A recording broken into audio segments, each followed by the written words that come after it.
All right, so this is just a really quick review of how we use the Pythagorean theorem to prove or disprove that a triangle is or is not a right triangle.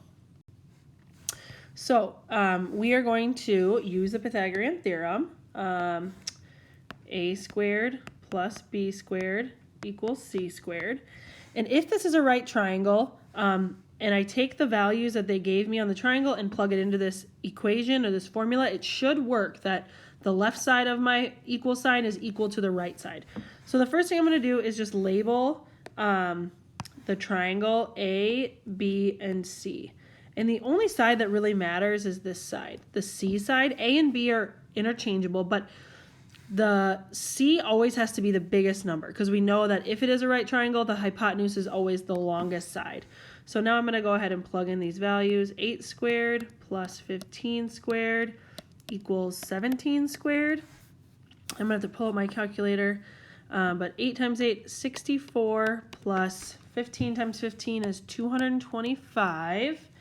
And then 17 times 17, I don't know that one off the top of my head, is 289. So if I go ahead and add the left side of my formula together, I end up with 289. And those actually are equal to each other.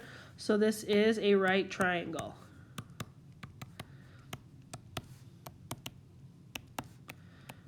And then I'm going to do it one more time for you.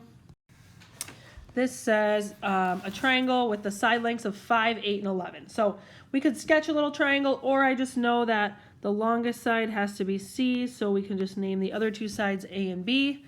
And then we're going to plug them into the Pythagorean theorem. Oops. I'm writing 11 squared, getting ahead of myself. So C squared, so I have 5 squared plus 8 squared has to equal 11 squared. Well, 5 times 5 is 25, plus 8 times 8 is 64. So if I add those together, I end up with 89. Not looking good because 11 squared is 121. So these do not equal each other, means it's not a right triangle. So that is how you prove or disprove that a triangle is or is not a right triangle.